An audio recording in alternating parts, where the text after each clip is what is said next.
Hi all, praise lord. Actually இன்றைக்கி என்ன topic அப்படின்னா டோன்ட்ஸ், அதாவது என்னென்னா எதெல்லாம் நம்ம ப்ரே பண்ணும்போது பண்ணக்கூடாது அப்படிங்கிற ஒரு விஷயம்.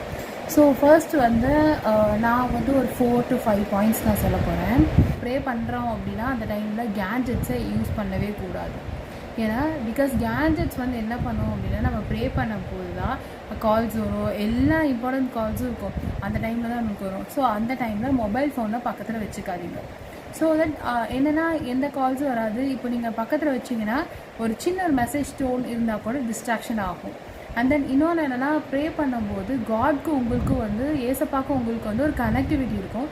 அந்த கனெக்டிவிட்டி வந்து பிரேக் ஆகிறதுக்கு சான்சஸ் இருக்குது.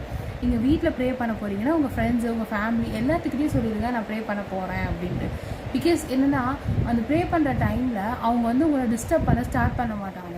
ஓகே, உங்களுக்கு ஒரு தனி ஸ்பேஸ் இருந்தால் சூப்பராக இருக்கும். அந்த இடத்துல நீங்கள் சொல்லிவிடுங்க நான் ப்ரே பண்ணக்கூடாது. And second one is your prayer spaces must be very clean. ஏன்னா நம்ம ப்ரே பண்ணுற அந்த ஏரியா, சில பேருக்கு வந்து காட் வந்து எங்கேயும் சொல்ல உனக்குன்னு ஒரு தனி ரூம் வச்சு நீ ப்ரே பண்ணு அப்படிலாம் சொல்லலை. ஏசப்பா வந்து எல்லா இடத்துலையும் நம்ம ஜெபிக்கலாம். ஆனால் வந்து நம்மளுக்குன்னு ஒரு கம்ஃபர்டான ஒரு ஜோன் இருக்கும் இல்லையா. இப்போ நான் பெட்டில் உட்காந்து ப்ரே பண்ண போகிறேன், இல்லை பெட்டை தொட்டு நீல் பண்ணி நான் ப்ரே பண்ண போகிறேன். அந்த மாதிரிலாம் என்னை சுற்றி அந்த இடம் வந்து ரொம்ப வந்து நீட்டாக இருக்கணும், க்ளீனாக இருக்கணும். அது வந்து ஏசப்பாக்கு ரொம்ப பிடிக்கும் ஆக்சுவலி. அந்த மாதிரி ஸ்பேஸஸை க்ளீனாக வச்சுக்கணும்.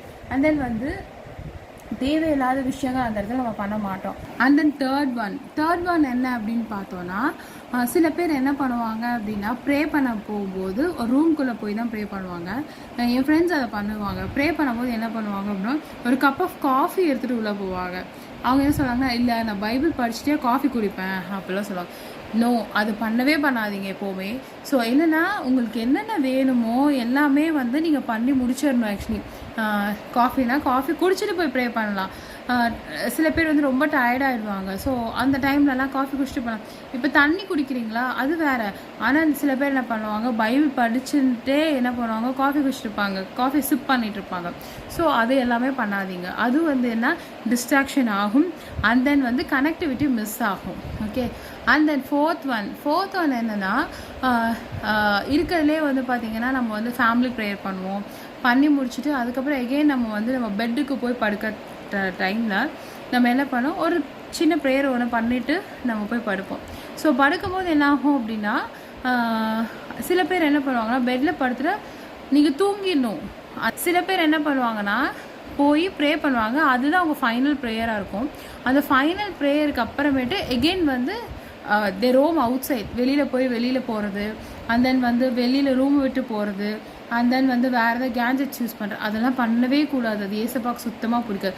ஏன்னா உங்களோட அந்த டேயோட ஃபைனல் ப்ரேயர், அந்த ஃபைனல் ப்ரேயருக்கு அப்புறம் யூ நீட் சம் ரெஸ்ட். உங்களோட சரீரத்துக்கு ஒரு ரெஸ்ட்டு தேவைப்படுது. ஸோ ஐயாக இருக்கலாம், உங்கள் பாடியாக இருக்கலாம், இன்டர்னல் ஆர்கன்ஸாக இருக்கலாம், எல்லாத்துக்குமே ஒரு ரெஸ்ட்டு தேவை. Even your brain too. So அந்த மாதிரி இருக்கும்போது நம்ம என்ன பண்ண போகிறோம்னா நல்லா ரெஸ்ட் எடுக்கணும். ஓகேவா. ஸோ ஃபைனல் ப்ரேயரில் கண்டிப்பாக வந்து ஃபைனல் ப்ரேயருக்கு அப்புறம் எதையும் பண்ணாதீங்க. வெளியில் நீங்கள் மொபைல் பார்க்குறீங்களா, பார்த்துட்டு ஒரு பிஃபோர் பெட் வந்து ஒரு 1 hour முன்னாடி பார்க்குறீங்க, ஒரு 1/2 hour முன்னாடி பார்க்குறீங்க அப்படின்னா அதோட முடிச்சு ப்ரே பண்ணிட்டு வச்சுடுங்க. ஓகே. வச்சதுக்கப்புறமேட்டு அதுக்கப்புறம் நீங்கள் எதுவுமே பண்ணாதீங்க. உங்கள் பெட்டில் நீங்கள் ரெஸ்ட் எடுப்பீங்க. ஸோ இந்த திங்ஸ் எல்லாமே வந்து பார்த்திங்கன்னா காட்க்கு ரொம்ப ரொம்ப பிடிக்கும். இன்னொன்று என்ன, ஏசப்பா கூட ஒரு கனெக்டிவிட்டிக்காக நம்ம பண்ணுறது இது எல்லாமே. ஸோ என்னென்னா அவர் பேசுகிறத நம்ம லிசன் பண்ண ஸ்டார்ட் பண்ணுவோம். நான் சொன்னல இந்த கப் ஆஃப் காஃபியோடு நம்ம போகிறோம் அப்படின்னும் போது ஒரு கனெக்டிவிட்டி மிஸ் ஆகும். அண்ட் தென் நீங்கள் அவர் பேசுகிறத உங்களால் பைபிள்லேருந்து நம்ம லிசன் பண்ண முடியாது. ஸோ இது எல்லாமே நிறைய இஷ்யூஸ் இருக்குது. ஸோ ஒரு ப்ரே பண்ண போகிறோம் அப்படின்னா அவருக்காக நீங்களும் அவரும் மட்டும் இருக்க ஸ்பேஸாக பார்த்து நீங்கள் போய் பண்ணலாம். ஸோ அந்த மாதிரி ஸ்பேஸில் மட்டும்தான் நம்ம வந்து ப்ரே பண்ணுறது ரொம்ப நல்லது. ஏன்னா நான் ஆல்ரெடி சொன்ன மாதிரி நம்ம பேசுகிறது தெரிஞ்சுக்கணும். நம்மளுக்கு வந்து நிறையா வந்து அவர்கிட்டேருந்து தெரிஞ்சுக்கணும். அவர் பேசுகிற அவர் குரலை கேட்கணும். அவர் வசனங்கள் மூலமாக பேசுகிற ஆண்டவர். நிறைய டிஸ்ட்ராக்ஷன் ஆச்சு அப்படின்னா நம்மளால் எதுவுமே பண்ண முடியாது. ரொம்ப வந்து டிஸ்ட்ராக்ஷன் ஆச்சுன்னா மைண்ட் ஃபுல்லாக அதிலே போகும். அதே மாதிரி அவசரமாக ப்ரே பண்ணுறது ரொம்ப குயிக்காக ப்ரே பண்ணுறது. நம்ம வந்து என் ஆத்மாவே கர்த்தரை ஸ்தோத்ரி, என் முழு உள்ளமே பரிசுத்த நாமத்தை ஸ்தோத்ரி, என் ஆத்மாவே கர்த்தரை ஸ்தோத்ரி, அவர் செய்த சகல உபகாரங்களை மறவாதே. இல்லை கர்த்தர் செய்த சகல உபகாரங்களை மறவாதே நம்ம சொல்லுவோம். ஆனால் இதையவே என்ன பண்ணுவாங்க அப்படின்னா அவசர அவசரமாக சொல்லுவாங்க. அது மாதிரி பண்ணவே கூடாது. பொறுமையாக நிறுத்தி நிதானமாக சொல்லணும். ஏன்னா இது தேவன் கொடுத்த வார்த்தை. இந்த வார்த்தை வந்து நம்ம பொறுமையாக நிறுத்தி நிதானமாக சொல்லணும். அந்த லாஸ்ட் ஒன் வந்து நீங்கள் ப்ரே பண்ணும்போது யார் மேலேயாவது உங்களுக்கு கோவம் இருக்கும். ஹியூமன் பீயிங்ஸாக இருந்தால் எல்லாருமே தப்பு பண்ண தான் செய்வாங்க, சரியா? ஸோ அந்த டைமில் எல்லாருமே தப்பு பண்ண நம்ம சொல்லுவோம், நான் ஒன்றும் கடவுள் கிடையாது நான் மன்னிக்கிறதுக்கு அப்படின்னு பார்த்தா நீங்கள் பண்ண தப்ப கடவுள் மன்னிக்கிறாருல்ல. ஸோ நீங்கள் ஃபர்கிவ் பண்ணணும்ல. ஒருத்தவங்களை வந்து அதை வந்து ஃபர்கிவ் பண்ணி ஃபர்கெட் பண்ணணும். ஸோ என்னன்னா நான் ப்ரே பண்ண ஸ்டார்ட் பண்ண போகிறேன் அப்படின்னா நீங்கள் உங்களுக்கு யாரெல்லாம் கெடுதல் பண்ணியிருக்காங்களோ அவங்களோட பாவங்கள் எல்லாத்தையும் பண்ணிக்கங்க. நீங்கள் பேசணும்னு அவசியமே கிடையாது. அவங்க ஓகே நாளைக்கு ரோட்டில் பார்க்குறீங்களா, ஒரு ஹாய் ஒரு பாய், அவள் தான் முடிஞ்சு போச்சு. ரொம்ப போய் அவங்க கூட க்ளோஸாக மூவ் பண்ணணும்னு அவசியமே கிடையாது. எந்த இடத்துலையுமே ஏசப்பா அதை சொல்லவே கிடையாது. நீ க்ளோஸாக போய் இரு, உனக்கு துரோகம் பண்ணிட்டாங்களா க்ளோஸாக போயின்னு அவர் சொல்லவே கிடையாது. யூ ஜஸ்ட் அவங்களோட பாவங்களை நீங்கள் அவங்க உங்களுக்கு என்ன பண்ணாங்களோ அந்த துரோகங்களை மன்னிக்க ட்ரை பண்ணுங்க. இது அப்போ தான் நம்ம ஜபத்தை ஏசப்பா கேட்பாரு. இல்லைன்னா கேட்கவே மாட்டார். பின்னாடி வந்து அவர் கேட்பாரு, நீ அவன் பண்ண தப்பையே நீ இன்னும் மன்னிக்காமல் இருக்க, நான் எப்படி உனக்கு நான் பண்ணுவேன் கேட்பார்ல.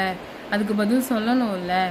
ஸோ தட் இந்த திங்ஸ் எல்லாம் வந்து அப் டு மை நாலேஜ் நிறையா வந்து யோசித்து பண்ண விஷயம், நிறைய வேத வசனங்கள் மூலமாக நிறைய இது பண்ணி நான் சொன்ன விஷயம். ஸோ இதெல்லாம் பண்ணும்போது நான் இதை டேஸ்ட் பண்ணி பார்த்துருக்கேன். அதுதான் உண்மை. இதெல்லாம் நான் பண்ணுறது கிடையாது. ஆக்சுவலி நீட்டு இருந்தேன், இப்போ நான் பண்ணுறது கிடையாது. ஸோ மார்னிங் இன்னொரு விஷயம் என்னன்னா, ஏர்லி மார்னிங் எந்திரிச்ச உடனே ஒரு 1 hour ஃபோன் பார்க்காதீங்க. என்ன ஆனாலும் சரி ஃபோன் எடுக்காதீங்க. மொபைல் ஃபோன்ஸை சுத்தமாக தொடாதீங்க ஒரு 1 hour. ஃபஸ்ட்டு அந்த 1 hour கடவுளுக்காக கொடுத்துருங்க, ஆண்டவருக்காக கொடுங்க, தேவனுக்காக. நீங்கள் கொடுக்கும்போது அது அப்படியே ரொட்டீனாக மாற ஆரம்பிக்கும்.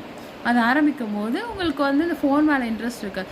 யார் உங்களுக்கு கால் பண்ணாலும் சரி, யார் உங்களுக்கு மெசேஜ் பண்ணாலும் சரி, அந்த 1 hour நீங்கள் வந்து ஏசப்பாக்காரவங்க கஷ்டப்படி இருந்து பாருங்களேன். ஒரு 1 hour, ஒரு 3 days 4 days ரொம்ப கஷ்டமாக இருக்கும், அப்புறம் பழகிடும். இப்போ நான் அப்படி தான் இருக்கேன். காலையில் எழுந்திரிச்சு ஒரு 1 hour நான் ஃபோன் எடுக்கவே மாட்டேன். அதே மாதிரி பிஃபோர் பெட் ஒரு 1/2 hour பிஃபோர் நான் ஃபோன் எடுக்க மாட்டேன். ஏன்னா நைட்டில் நம்ம கால் வரும். ஸோ அந்த டைமில் ஃப்ரெண்ட்ஸ் ஃபோன் பண்ணுவாங்க, யாராவது ஒருத்தவங்க பண்ணாலும் என்ன தான் இருந்தாலும் நான் ஃபோன் எடுக்க மாட்டேன். இப்போ இந்த 2 months ப்ராக்டிஸ் பண்ணிகிட்டு இருக்க விஷயம் இதெல்லாம். அதே மாதிரி உங்கள் ஃபோன் வந்து ரொம்ப தள்ளி வச்சுக்கோங்க. எந்திரிச்சு போய் அலார்ம் ஆஃப் பண்ணிவிட்டு மறுபடியும் வந்து, ஏன்னா எந்திரிச்சு போய் அலார்ம் ஆஃப் பண்ணும்போது உங்களுக்கு தூக்கம்லாம் தெரிஞ்சிடும். ஸோ ஆப்வியஸ்லி வந்து 4 மணிக்கு எழுந்திரிச்சு ஏர்லி மார்னிங் ப்ரேயர் ஸ்டார்ட் பண்ணிடுவீங்க. ஸோ நான் சொன்ன திங்ஸ் எல்லாம் ஞாபகம் இருக்கும்னு நினைக்கிறேன்.